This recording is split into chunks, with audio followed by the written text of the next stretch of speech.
Last hours of the COP28 gathering in Dubai, UN Secretary-General Antonio Guterres is calling for ministers and negotiators to make compromises in order to reach an agreement.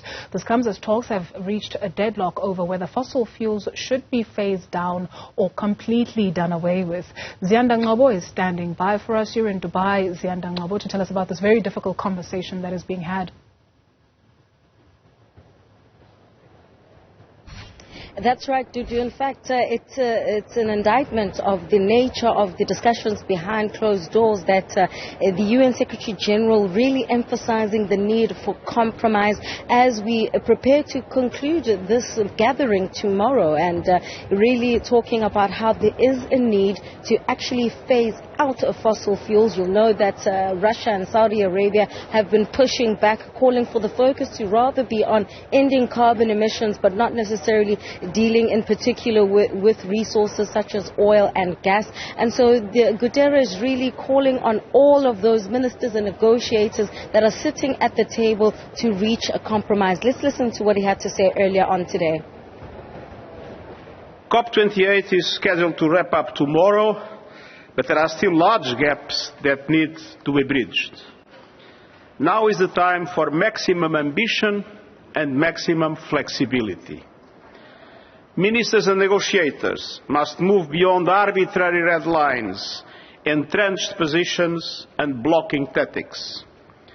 It's time to go into overdrive, to negotiate in good faith and rise to the challenge set by COP President Dr. Sultan Ahmed Al-Jaber.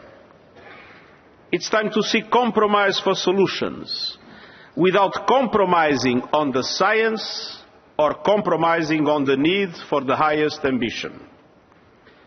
In our fractured and divided world, COP28 can show that multilateralism remains our best hope to tackle global challenges. The global stocktake must offer a clear plan for a tripling of renewables, a doubling of energy efficiency, and a single-minded focus on tackling the root cause of the climate crisis: fossil fuel production and consumption. Of course, transformation won't happen overnight.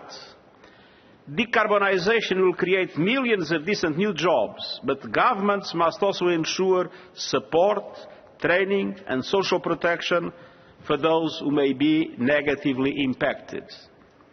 At the same time, the needs of developing countries highly dependent on the production of fossil fuels must also be addressed. But it is essential that the global stocktake recognizes the need to phase out all fossil fuels on a time frame consistent with the 1.5-degree limit. Ziyanda Ngcbobo, thank you very much for that update.